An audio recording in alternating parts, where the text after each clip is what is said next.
He mocked me as a loser living off my wife. The table laughed, she loudest. I stood, straightened my tie, and met his eyes. "Enjoy the next 24 hours," I said calmly. "I own 90% of this company. Tomorrow I fire you.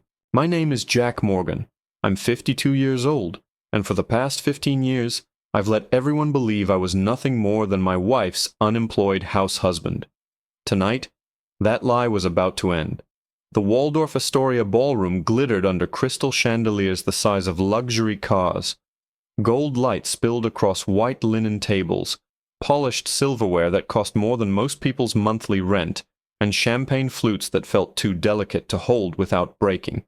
This was Atlas Dynamics' annual corporate gala, the kind of event where executives congratulated each other on their brilliance while servers in tuxedos refilled their glasses and laughed at jokes they'd heard 1,000 times.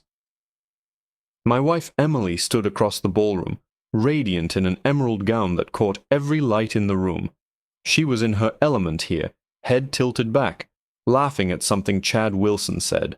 Her manicured hand rested lightly on his arm, that casual touch that said she belonged among these people. I watched from the bar, nursing a whiskey that tasted like disappointment and burnt oak. I wasn't part of this world anymore, not since I'd stepped away from the spotlight 15 years ago. That had been my choice, my decision to fade into the background and let Emily shine. But watching her laugh so easily while I stood alone in the corner, I couldn't help feeling like an uninvited guest at my own life. The truth was simple. They didn't know me. Not really. And tonight, that ignorance was about to cost them everything. "Jack, get over here, buddy." Chad Wilson's voice cut through the ambient conversation like nails on glass. He was waving me over to a small circle of Emily's colleagues, all senior executives at Atlas Dynamics, all dressed in suits that cost more than most people's cars. Richard Hayes stood at the center, immaculate in a midnight blue suit, champagne glass in hand. He was the CEO of Atlas Dynamics, the man everyone deferred to, the king of this particular castle. Emily slipped her arm through mine as I joined them, her corporate wife smile perfectly in place. "So tell me, Jack," Chad said, loud enough for nearby tables to hear. "What's it like being married to Atlas Dynamics' rising star?" He nodded toward Emily like she was a trophy he'd just discovered in a pawn shop. I kept my face neutral. "It's nice." Chad leaned in closer, grinning. "Must be pretty comfortable having a sugar mama, huh?" A ripple of laughter passed through the circle. Emily didn't flinch. She laughed right along with them. That was the first cut. And like any predator who smells blood, Chad wasn't about to stop there. He swirled his champagne, eyes glittering with malicious amusement. "I mean seriously, Jack. What do you even do all day while Emily's out here crushing it in the business world? Watch Netflix? Play video games?" More laughter, louder this time. Even people at nearby tables turned to see what was so funny. Emily's grip on my arm tightened, but when I looked at her, there was no anger on my behalf, no discomfort, no defense. Just that same polished smile, like this was all harmless fun. Richard Hayes gave a polite chuckle, half-hearted, trying to redirect.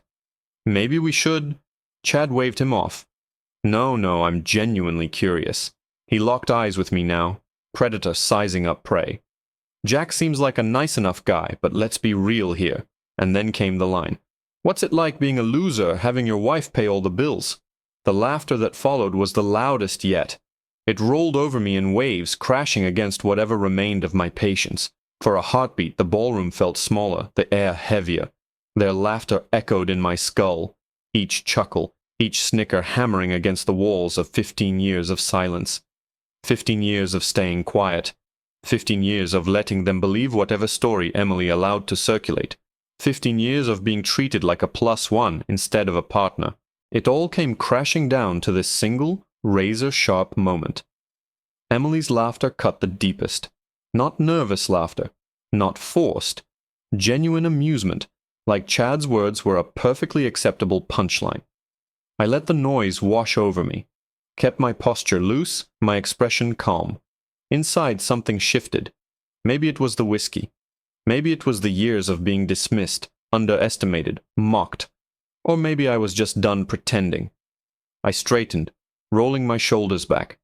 The laughter faltered as a few people noticed the change in my posture. My gaze found Richard Hayes, still holding his champagne glass mid-air. "You know, Richard," I said evenly, "it must seem strange from where you're standing." The room began to quiet, conversations dying like dominoes falling. "But I wonder," I continued, my voice carrying now, "how does it feel to know that this so-called loser owns 90% of Atlas Dynamics?" Silence. Complete, absolute silence. And for the first time all night, every single pair of eyes was on me. Richard Hayes froze. His champagne glass stopped halfway to his lips. The color drained from his face, leaving him pale under the warm glow of the chandeliers. Emily's arm slipped away from mine. She stared at me, mouth slightly open, like she'd just heard something impossible, something her brain couldn't quite process. Chad's smug grin collapsed into confusion.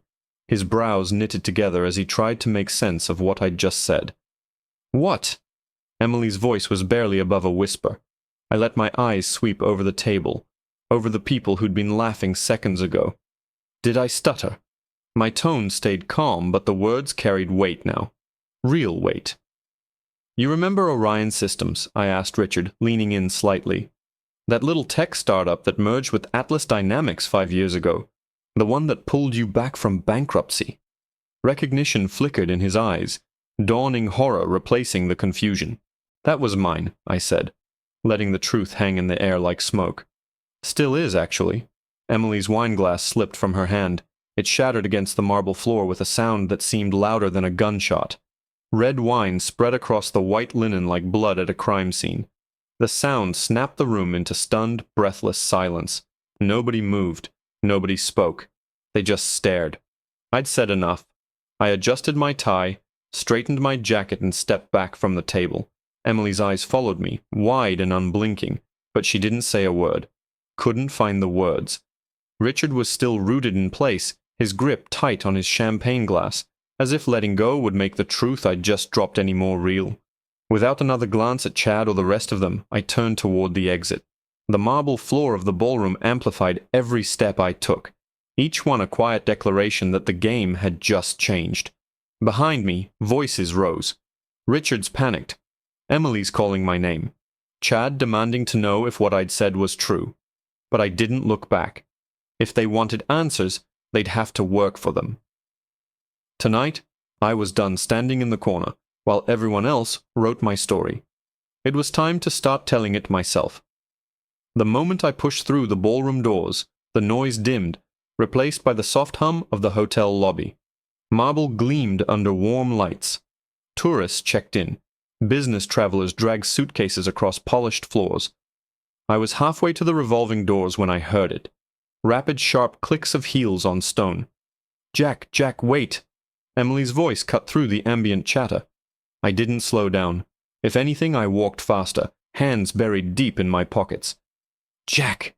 Damn it! Stop!" There was desperation in her tone, the kind I hadn't heard in years. Not since the night her father had a heart attack and she'd called me sobbing at 2 a.m. I could hear her stumble. Those designer heels weren't built for speed. Then she caught up, fingers clamping onto my arm, spinning me halfway toward her. Her breath was ragged. Her emerald gown was slightly creased from the chase. "What the hell do you mean you own the company?" she demanded, eyes sharp, searching my face for some kind of joke, some explanation that made sense. I stayed still for a moment, letting the weight of her grip sink in. When I finally looked at her, Emily's flawless makeup was beginning to smudge beneath her eyes. A strand of hair had fallen loose from the perfect twist she'd worn all evening. "You really don't know, do you?" I said quietly, studying her expression. Her brow furrowed. "Don't be cryptic with me right now. Explain to me how you can possibly own 90% of Atlas Dynamics when you've been unemployed for the past 3 years. "Unemployed?" I repeated, letting the word hang between us. It had been whispered before at family gatherings, at company picnics, in conversations Emily thought I couldn't hear, but never to my face.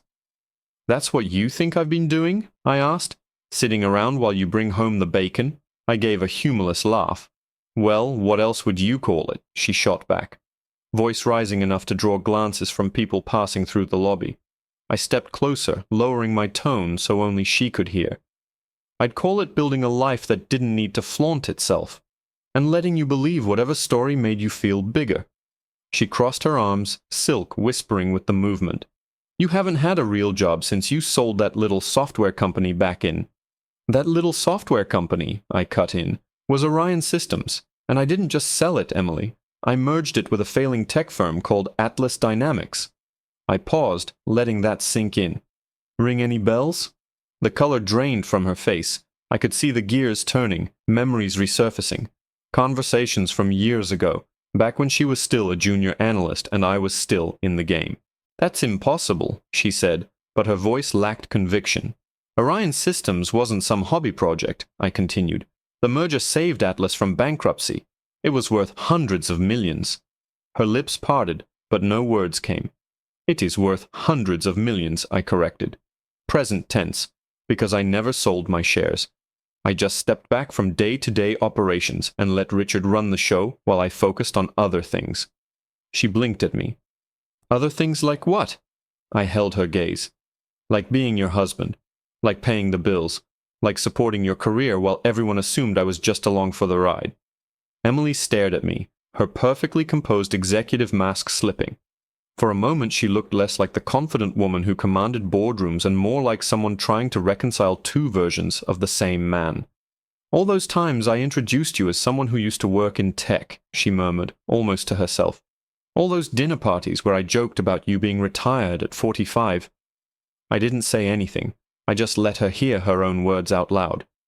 You never corrected me, she said, voice thin now. Because I wanted to know if you loved me for me, I replied evenly. Not for the numbers in my portfolio. Not for the title on my business card.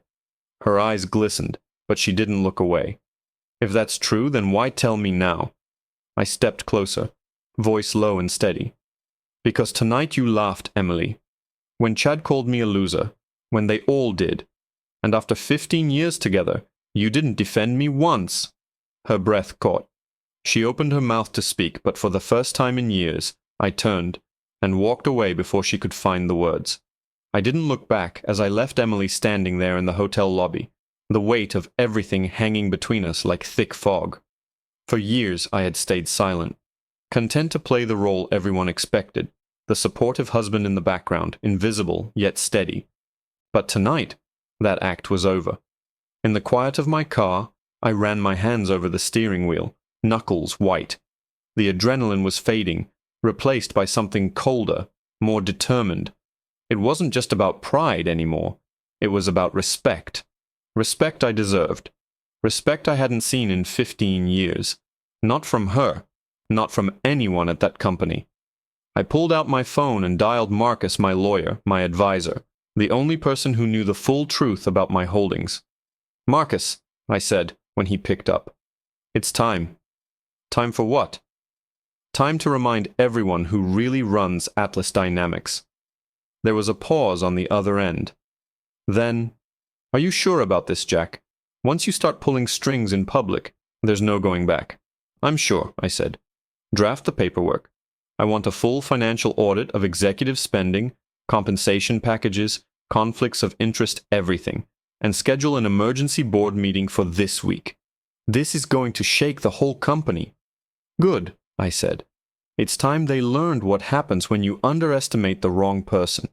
I hung up and sat in the darkness of my car, watching the hotel entrance. Somewhere inside, Emily was probably still standing in that lobby, trying to process what I'd told her. Somewhere inside, Richard Hayes was probably panicking, realizing his comfortable CEO position was about to evaporate. And somewhere inside, Chad Wilson was probably still laughing, completely unaware that he'd just mocked the man who could destroy his career with a phone call. The real battle was just beginning. And this time, I wasn't going to be invisible. Back home, I headed straight to my office, the one room Emily rarely entered. She called it my man cave, a place where I supposedly wasted my days on trivial hobbies like woodworking and fantasy football. But behind the ordinary facade was something far more valuable. Built into the bookshelf was a hidden panel custom-made fire-proof, accessible only if you knew exactly where to press. I pressed the secret latch. The panel swung open silently, revealing a safe. Inside lay the most important documents of my life: contracts, merger papers, ownership certificates, stock transfer agreements. I pulled out the thick folder labeled Atlas Holdings and spread the papers across my desk like a dealer laying down a winning hand. Every page told the same story. Jack Morgan, the man everyone thought was living off his wife's success, was the majority owner of the company that employed them all. I ran my fingers over Richard Hayes' signature, dated 15 years ago, the day he'd come to me desperate, sweating through his expensive suit, begging me to save Atlas Dynamics from collapse. That signature meant power. It meant control. And tonight, it meant I was done hiding. 15 years ago. Richard Hayes had come to me broken. "Our company's failing," he'd said, voice shaking. Sweat soaking through his shirt despite the air conditioning in my office. "If this merger doesn't work, we're finished. Bankrupt. Done." I'd been expanding Orion Systems then, my cybersecurity software company that I'd built from scratch in my 20s. We were successful, profitable, growing fast. Richard's offer was straightforward. Merge Orion Systems with Atlas Dynamics, use my technology and capital to save his failing company, and in exchange, I'd get equity. But I didn't just want equity. I wanted control. So I structured the deal carefully. 90% ownership, full voting rights, veto power over major decisions. Richard kept his CEO title, kept his salary, kept his corner office and his company car. His employees kept their jobs. Everyone won. Except they didn't realize who was really in charge. To keep my involvement private, I created a blind trust, a legal structure that hid my identity from public records and company filings. Most people thought the mysterious investor who saved Atlas Dynamics preferred to stay anonymous for personal reasons. Only a handful of people knew the truth, and they were bound by ironclad confidentiality agreements that would destroy their careers if they ever spoke. For 15 years that secret had held. For 15 years, I'd collected dividends quietly, enjoying my retirement while Emily built her career on the foundation I'd laid. For 15 years, I'd been content to stay in the shadows. But tonight was different. Tonight, I wasn't content with being invisible anymore. The humiliation, the disrespect, the laughter. It was time to make them all remember who I really was. I picked up my phone and called Marcus again. "It's done," he said when he answered. "I've already started pulling financial records. This is going to get ugly, Jack." "Good," I said. "I want a full audit. Executive compensation, expense accounts, vendor contracts, conflicts of interest, everything. If there's dirt, I want it on my desk by morning." "Are you sure you want to shake the hive like this?" I smiled, cold and steady. "Yes. It's time they see the real king." Marcus worked through the night. By morning, the first reports came in, and what I saw made my blood boil. Executive compensation packages that were obscene bonuses larger than most people's annual salaries, stock options handed out like candy to Richard's friends, expense accounts filled with lavish dinners at five-star restaurants, luxury trips to conferences in places like Monaco and Dubai, company credit cards used for personal shopping sprees. But more troubling were the patterns of nepotism and favoritism, contracts steered toward friends and family members. Richard's nephew ran a consulting firm that had received over $2 million in Atlas contracts, despite delivering subpar work. Chad Wilson, the golden boy who'd mocked me at the Gala, had been steering construction contracts to his cousin's company for years. Decisions were being made for personal gain, not for the company's benefit. Richard Hayes had grown comfortable, too comfortable. He thought the mysterious investor would never look beneath the surface, never question how the company was run as long as profits kept flowing. He was wrong. I sat back in my chair, a cold smile spreading across my face. They had mistaken my silence for weakness. They were about to learn how wrong they were. By mid-morning, I sent the formal audit request to the board, demanding a full breakdown of all executive spending and potential conflicts of interest. Marcus had also prepared a notice for an emergency board meeting, one they wouldn't be able to ignore. Word spread fast. Within hours, Chad Wilson was called into HR. Official reason: Review of recent conduct at corporate events. Unofficial reason. My audit had lit a fire under Richard's complacent leadership, and Chad was the first casualty. The golden boy who'd mocked me mercilessly was suddenly on thin ice. I leaned back in my office chair, savoring the shift in power. The man who thought he could throw insults without consequence was about to learn that every action has its price, especially when you're mocking the man who owns the company. Richard's panic was palpable. His inbox flooded with my demands. His carefully constructed world was beginning to crumble, brick by brick. He sent a polite email offering to discuss concerns in a more informal setting, trying to smooth things over before the storm hit full force. But I wasn't interested in casual talks or empty promises. I replied firmly, "No exceptions. I want all documents on my desk by 5 p.m. today, and that board meeting is scheduled for this week. Non-negotiable." Behind closed doors, the whispers grew louder. Employees murmured about the sudden shake-up, speculating about who would be next to fall. And at the center of it all, Richard Hayes realized he was no longer calling the shots. The real owner had arrived. As the day unfolded, Marcus's contacts inside Atlas Dynamics fed us more information.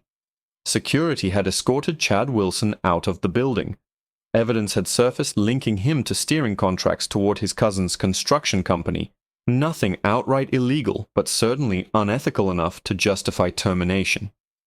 2 more executives faced suspension amid investigations into personal use of corporate credit cards. Extravagant vacations disguised as business trips. Luxury purchases charged to company accounts. Richard's grip on power was slipping faster than anyone had anticipated.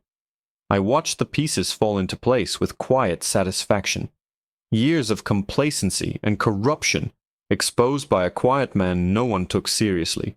The boardroom politics, the backdoor deals, the toxic culture where success was measured by who you knew, not what you accomplished.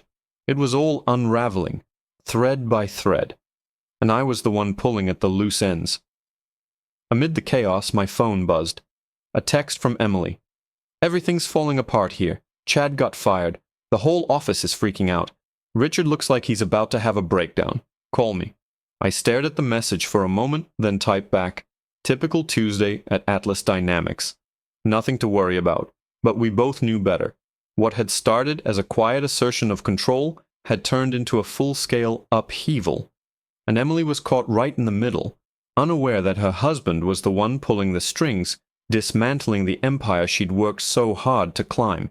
Marcus called with urgent news. "The board meeting's been moved up to tomorrow afternoon. Richard tried to push it back, but the other members are demanding answers. They want to know who this mysterious shareholder is and why they're suddenly auditing everything." "Good," I said. "Let them wonder." "Jack, this is going to blow up in a big way. Are you ready for that?" I thought about Emily's laughter at the gala, about Chad's smug grin, about 15 years of being dismissed, underestimated, mocked. "I've been ready for 15 years, I said. By noon, the financial reports landed on my desk in full. The numbers were worse than I'd expected. Executive bonuses bordering on obscene. Corporate retreats masquerading as lavish vacations. Nepotism so blatant it could have been scripted in a corporate drama. The board was scrambling to contain the fallout, but I sat back, calm and confident. This was the reckoning they'd ignored for far too long, and I was ready to make sure it counted. Knowing the fight ahead wouldn't be easy, I reached out to someone I respected within Atlas Dynamics, Samantha Brooks, VP of Engineering. Samantha was brilliant, hardworking, and utterly overlooked by the company's old boys club. She'd been running successful projects for years, while men with half her talent got promoted above her. I sent her a message. "Samantha, I don't know you personally, but I've been following your work. You're exactly the kind of leader this company needs. Let's talk soon." She responded quickly, her tone cautious but hopeful. "I'd be honored to speak with you, Mr. Morgan. When works for you?" Having Samantha in my corner was crucial. She represented the future competence over connections, results over politics. Together we would start cleaning house. Emily's messages kept coming, growing more frantic by the hour. "Is everything okay at home?" Richard stressed. "He got some weird email this morning about an audit. I reassured her. Everything's fine.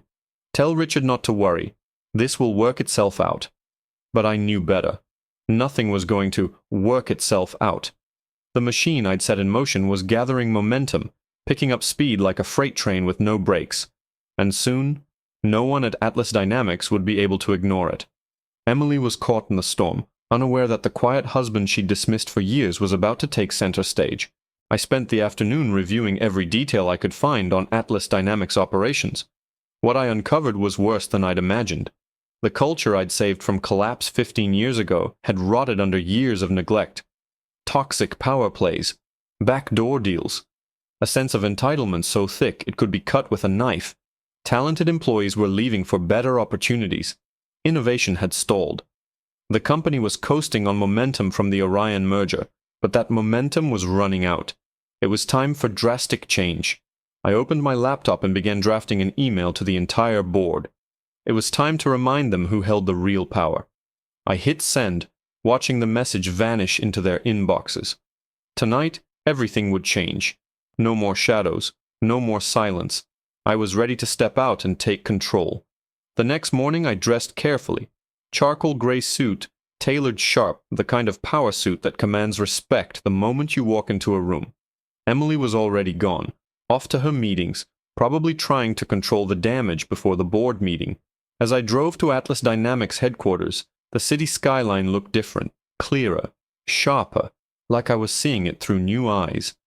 I'd walked those halls before, but always as the quiet husband, the background figure at company picnics and holiday parties, the +1 who smiled politely and made small talk about the weather. Today, I was stepping into that building as Jack Morgan majority owner, the man who had been pulling the strings all along. This was no longer Emily's world alone. It was mine too. Marcus met me in the parking garage, briefcase in hand, a knowing look on his face. "You ready for this?" he asked. "I've been ready for 15 years, I replied, adjusting my tie. The elevator ride was silent except for the soft hum of machinery and the faint sound of the city outside. Floor after floor I felt something shift inside me. By the time the doors opened to the executive floor, the quiet man who'd stayed in the shadows was gone. Waiting for me in the hallway was Richard Hayes, pacing nervously, face pale.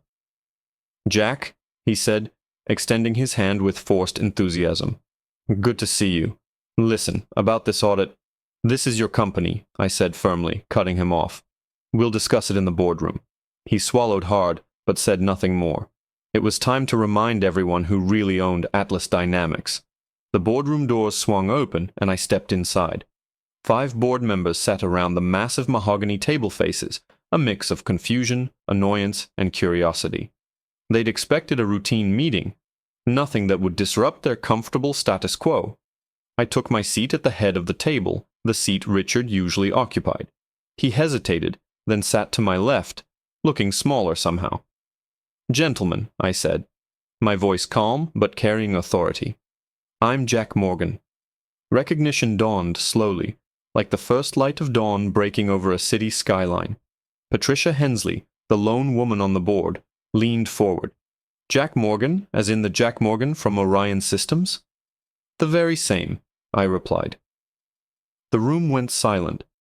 "I think," I continued, "it's time we had an honest conversation about how this company has been run." I spread the financial reports across the table like a dealer laying down a winning hand. Executive bonuses that bordered on obscene, expense accounts filled with extravagant dinners, and luxury vacations disguised as client entertainment. Nepotism so blatant it made a mockery of the company's stated values. I watched their faces tighten with each new revelation. Patricia leaned forward, eyes sharp. "These are serious allegations, Mr. Morgan." I nodded. "If even half of this is true, it means this company has lost its way." Richard shifted uncomfortably, sweat beading on his forehead. "I'm sure we can address these issues through proper channels." "The proper channel," I interrupted, "is me taking direct control of the company I've owned all along." I reached into my briefcase and pulled out a formal notice of intent. "Effective immediately," I declared, "I am exercising my right as majority shareholder to assume direct operational oversight of Atlas Dynamics." A murmur ran through the room, voices rising in surprise and disbelief. I raised my hand for silence. Richard Hayes' resignation will be accepted forthwith. Security will escort him from the premises by end of business today. Eyes widened. Some board members exchanged uneasy glances. But that's not all, I continued. Chad Wilson's termination stands, and there will be more changes coming, starting with a complete overhaul of the executive team and corporate culture. I turned toward the windows, looking out over the city skyline. Somewhere down there, Emily was sitting in her office, unaware that the man she thought she knew had just taken back what was rightfully his. The room fell into heavy silence, broken only by the faint hum of the city beyond the glass. I gathered my documents, feeling the weight of years lifting off my shoulders. As I walked toward the door, whispers erupted behind me. Phone calls. Hurried, hushed conversations filled with panic. For the first time in years, I felt a quiet peace. The man who once smiled and nodded while being mocked was gone. In his place stood someone who demanded respect. Long live the king. That evening, the emergency board meeting reconvened. 5 members sat around the table, tension thick enough to cut with a knife. I watched as they voted one by one on accepting Richard Hayes' resignation. Not a single hand hesitated. Even Patricia, who had been cautious before, raised hers firmly. Corporate loyalty was a delicate dance, and when the boss falls, everyone scrambles to save themselves. Next, the board unanimously approved Chad Wilson's permanent termination. The golden boy who'd once mocked me had become a corporate pariah overnight. Power had shifted, and the message was clear. No one underestimates the owner. The room buzzed with tension as I stood to make my next announcement. I'm nominating Samantha Brooks as the new CEO of Atlas Dynamics. The silence that followed was deafening. Robert Chin, the board's treasurer, looked as if I'd just proposed hiring a circus clown. Samantha Brooks, from engineering? She's never held an executive position. I fixed him with a steady gaze. She's never held an executive position because this company has spent 15 years promoting based on connections, not results. Samantha has been quietly running successful projects while others played politics. She's exactly what this company needs. The vote was unanimous. Change was no longer optional. It was inevitable. 20 minutes later, Samantha arrived at the boardroom, still dressed in her work clothes khakis and a company polo. She looked out of place among the suits and ties, but her eyes burned with fierce determination. I explained the situation and her new role. Her expression shifted from surprise to pride. I want you to run this company with respect, I told her. Respect for the employees, for the clients, for what Atlas Dynamics truly stands for. Tears welled in her eyes. I've watched this place from the trenches for years, she said softly. I've wanted to make a difference. Now I have the chance.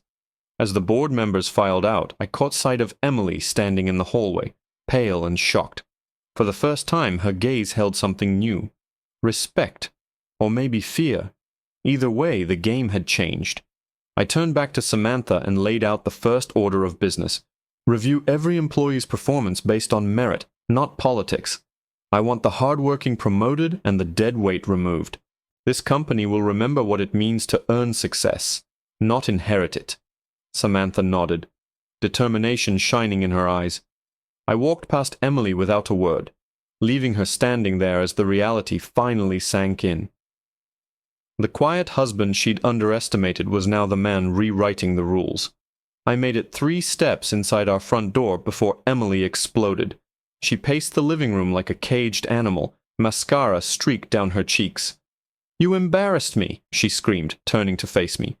"Do you have any idea what you've done? Everyone at work is talking about how I didn't even know who my own husband was." She sounded furious, hurt, and betrayed all at once. I loosened my tie and calmly hung my jacket on the chair. "Which one are you more worried about?" I asked. "That you didn't know who I was? Or that everyone else knows you didn't know?" Emily's voice cracked. "Don't you dare turn this around on me. I've spent years building my reputation, and you just destroyed it all in one night." I gestured to the couch. "Let's sit down and talk about this." But she kept pacing, caught in the storm of her emotions. "Emily," I said quietly, "at the gala, when Chad called me a loser, When he asked what it's like having your wife pay all the bills, you laughed. Do you remember that? She stopped mid-step, mouth opening and closing like she was searching for words. That's not, I didn't, she stammered. It was just harmless office banter, she said quickly. Harmless, I repeated slowly. Chad calling me unemployed was harmless. Him asking what it's like to be a loser. Your laughter when he said it must be strange having your wife pay the bills.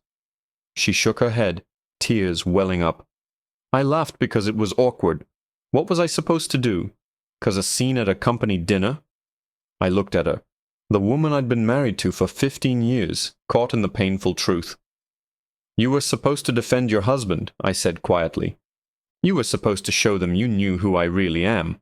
Emily's shoulders sagged. She looked away, tears streaming freely now. I didn't know, she whispered. You didn't want to know, I corrected gently. You let me think you were just retired, living off investments and side gigs. You cook dinner every night, fix things around the house. I thought I was supporting my unemployed husband. Her sobs filled the room, but I felt only exhaustion. Tired of being misunderstood, tired of being underestimated. I looked out the window, voice steady. I wanted you to love me for who I am, not for what I own. And when people thought I had nothing, they treated me like I was nothing, including you. She looked at me, broken and silent. Now you know the truth. In the weeks that followed, Atlas dynamics transformed. I started showing up regularly, not as Emily's quiet husband, but as Jack Morgan, the man who'd been steering the ship all along. Samantha hit the ground running, implementing policies that actually mattered. Open-door meetings replaced closed-door secrets. Employees began speaking up without fear. Contracts and vendors were scrutinized with a fine-tooth comb. The toxic culture that had taken root under Richard's watch began to evaporate. For the first time in years, people came to work excited, and the company I'd saved was finally becoming the company it was meant to be. 3 months later, I found myself back in the same Waldorf Astoria ballroom where it all began. But everything was different. The corporate awards night felt like stepping into another world, one where respect was real and success was measured by impact, not politics. Samantha, now CEO, stood confidently at the podium. Please welcome Jack Morgan, she announced, her voice filled with genuine pride. Applause filled the room, warm, sincere, nothing like the mocking laughter I'd endured before. Emily sat quietly in the third row, dressed simply, watching me with a look I hadn't seen in years. Maybe respect, maybe regret. Our marriage was far from healed, but for the first time, I felt seen. And perhaps that was enough for now. I stepped up to the microphone, looking out over faces that no longer mocked but respected. 3 months ago, I began, many of you discovered something surprising about me. Not just that I own Atlas Dynamics, but what we've built together since. I gestured towards Samantha, pride clear in my voice. Under her leadership, this company has rediscovered its purpose. A place where hard work matters more than who you know. Where respect isn't just a word in a mission statement. I paused, letting the words sink in. We've created opportunities where they were once scarce. We're giving back through the Jack Morgan Foundation to support young minds chasing their dreams. I smiled slightly. The sweetest revenge wasn't tearing down. It was building something better. I looked out over the crowd one last time. So I ask you, when life tries to knock you down, do you stay silent? Or do you rise up and reclaim what's yours? The room held its breath. And as I stepped back from the podium, I knew this was just the beginning. Thanks for watching. If you enjoyed the video, please like and subscribe.